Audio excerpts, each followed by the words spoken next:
O que dizer para aquela pessoa que se sente em determinado momento atormentado pelos seus pensamentos pecaminosos?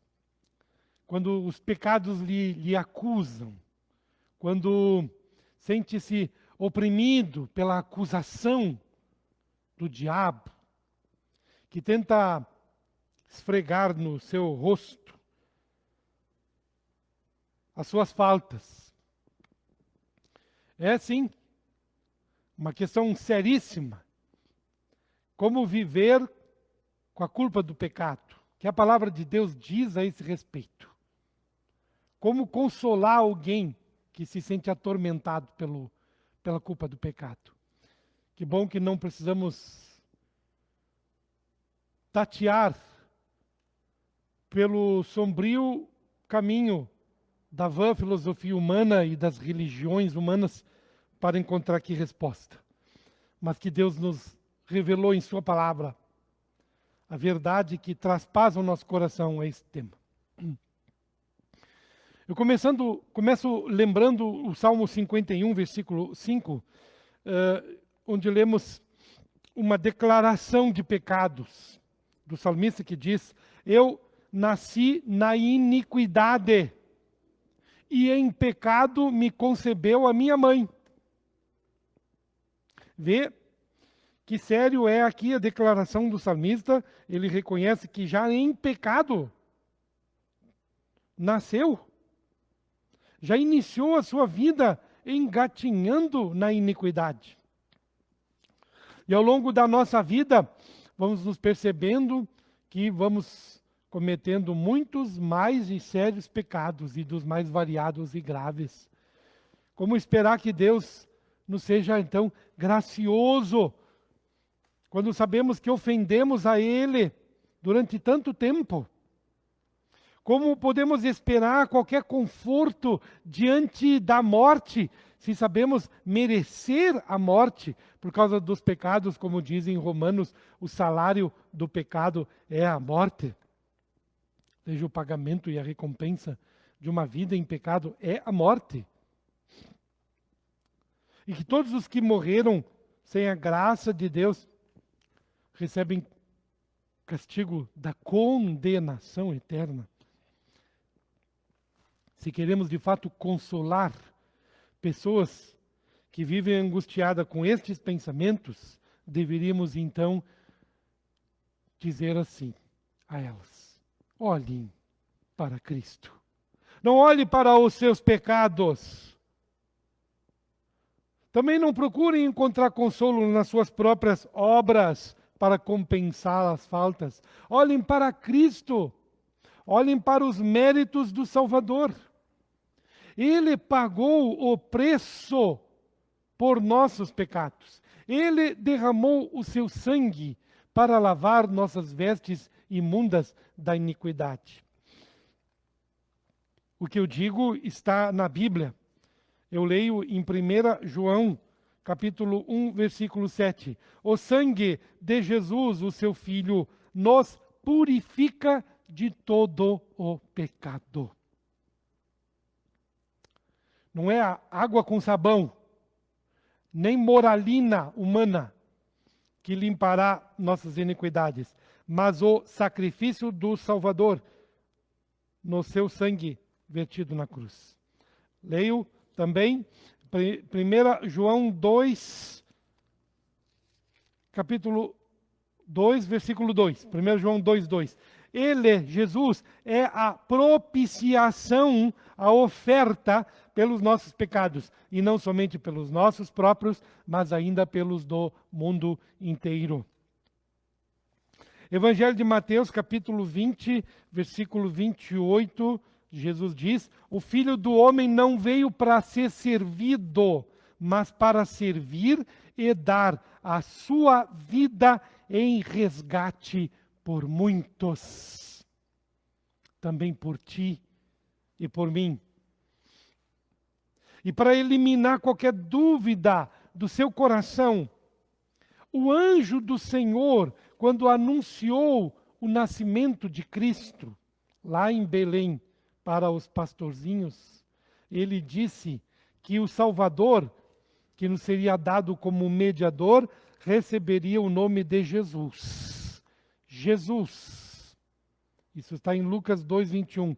E este nome, Jesus, significa, em sua etimologia, conforme Mateus 1:21, porque Ele nos salvará.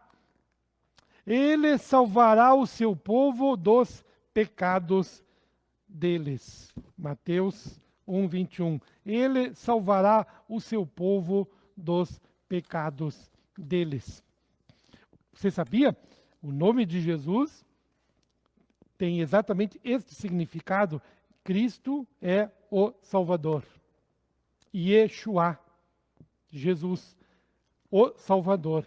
Jesus é, conforme João, Evangelho de João, capítulo 1, verso 29, Jesus é o Cordeiro de Deus que tira o pecado do mundo. Não é aquele que passa a mão por cima do pecado, é aquele que tira o pecado. E fez isso tomando-o sobre si mesmo. Em 1 Timóteo 1,15, apóstolo Paulo escreve: Cristo Jesus veio ao mundo para salvar os pecadores. Não para acusar, nem para condenar, para punir. Veio para salvar os pecadores, dos quais eu sou o principal. Isso quem falou foi o apóstolo Paulo, grande servo do Senhor em sua geração. Se ele fez essa declaração, se ele teve essa humildade de reconhecer que era um dos maiores pecadores, como posso eu ou um de nós desejar dizer menos de si mesmo. Também apóstolo Paulo agora na carta aos Efésios, capítulo 5, verso 2, Jesus, o sumo sacerdote, no Novo Testamento, se entregou a si mesmo por nós, como oferta e sacrifício a Deus em aroma suave. Vês? Cristo derramou, de fato, o seu sangue para que pecados pudessem ser perdoados. Vamos para o Antigo Testamento, Isaías 53, versículo 5. Ele foi traspassado por nossas transgressões, ele foi moído pelas nossas iniquidades. O castigo que nos traz a paz estava sobre ele, e pelas suas pisaduras, suas feridas, nós fomos sarados. 1 Pedro, capítulo 2, verso 24. Carregando ele mesmo no seu corpo, sobre o madeiro, os nossos pecados, para que nós, mortos para os pecados, vivamos para a justiça. Por suas chagas fostes sarados.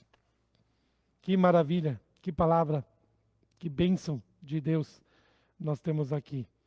Deus lançou sobre Jesus todos os nossos pecados e o fez pecado por nós, conforme 2 Coríntios 5, 21, para que nele fôssemos feitos justiça de Deus.